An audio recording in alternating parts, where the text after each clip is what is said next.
நண்பர்கள் அனைவருக்கும் வணக்கம். நான் தங்கப்பாண்டி பேசுறேன். நண்பர்களே, TN all driver association, national highway drivers union.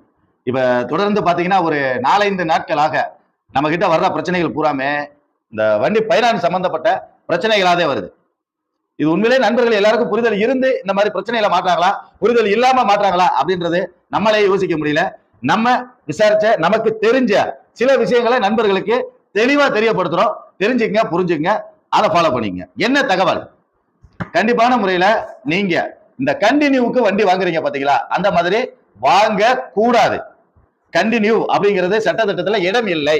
Suppose அந்த மாதிரி நீங்க கண்டினியூக்கு வண்டி வாங்குற மாதிரி இருந்தால், வேற வழி இல்லாம நீங்க வாங்குறீங்க அப்படின்னா 100 ரூபாய் பத்திரத்தை 2 வாங்கணும். வாங்கும் நபர், விற்கும் நபர் 2 பேரும் தெளிவாக அதுல எழுதணும். வண்டி வாங்கின நபர், நான் இவ்வளவு கட்டி வாங்கினேன், இவ்வளவு நாள் ஓட்டியிருக்கேன், இனிமேல் இந்த வண்டிக்கு எனக்கு சொந்த சம்பந்தம் இல்லை, இதுக்கு முன்னாடி இருந்த பிரச்சனைகள் முதல் கொண்டு எனக்கு சம்பந்தப்பட்டது, இந்த நபர் இந்த டேட்ல இருந்து இந்த நபர் வாங்குறாரு, இனிமேல் இந்த வண்டி இவருக்கு சொந்தம், இதன் பிறகு எதுனாலும் இவர் தான் பார்ப்பாரு. அதன் போக ஃபார்ம் 29 அப்படின்ற என்ன 2 பத்திரம் வாங்கி தெளிவா எழுதி இருக்கணும். ஃபர்ஸ்ட் விஷயம். இரண்டாவது விஷயம், கண்டிப்பான முறையில ஃபார்ம் 29 அந்த நேம் டிரான்ஸ்பர் பண்ணக்கூடிய அந்த ரெக்கார்டு கம்பல்சரி கையெழுத்து வாங்கி இருக்கணும் அப்படின்றத நண்பர்களுக்கு தெரியப்படுத்திக்கிறேன். நிறைய பேர் இப்ப சொல்ற பிரச்சனைகள் பூரா இந்த கண்டினியூக்கு வண்டி வாங்கினேனே திரும்ப அந்த வண்டியை கொடுத்தாலே எடுத்து வச்சுக்கிட்டு பிரச்சனை பண்றாரு அப்படின்ற பிரச்சனைகள் நிறைய வருது. யதார்த்தமா பணத்தை பூரா நீங்க போட்டு ஏமாந்துட்டு உட்கார்ந்துருக்கீங்க. அது தவறு. முழுக்க முழுக்க கண்டினியூக்கு வண்டி வாங்கக்கூடாது. கவர்மெண்ட் அதுக்கு ஆத்தரைசேஷன் கொடுக்கல. அப்படியே வாங்குற மாதிரி இருந்தா கண்டிப்பாக 2 100 ரூபாய் பத்திரம் 2 பேருக்கிட்டயுமே இருக்கணும் எழுதுறது.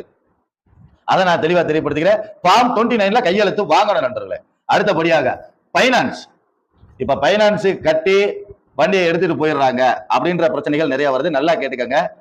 3 மாசம் தொடர்ந்து நீங்க பைனான்ஸே கட்டல, 1000 ரூபாய் கூட இந்த 90 நாட்கள்ல அந்த பைனான்ஸ் கம்பெனிக்கு நீங்க 1000 ரூபாய் கூட கட்டல அப்படின்னால், அப்ப அந்த ரெக்கார்டு எந்த மாதிரி மாறும் அப்படின்னா என்பிஏ அப்படின்ற கேட்டகரிக்கு அந்த ரெக்கார்டு மாறும். இந்த 3 மாசத்துல நீங்க ஒரு தடவையாவது போய் பணம் கட்டிருக்கீங்க அப்படின்னா அந்த ரெக்கார்டுக்கு மாறாது அப்படின்றது தெரியப்படுத்திக்கிறேன். அதே மாதிரி வண்டி பைனான்ஸ்ல இருந்து உங்ககிட்ட சீஸ் பண்ண வந்தால் கண்டிப்பான முறையில சீசிங் ஆர்டர் உங்க கையில கொடுத்துட்டு தான் சீஸ் பண்ணணும். அதுதான் ரூல்.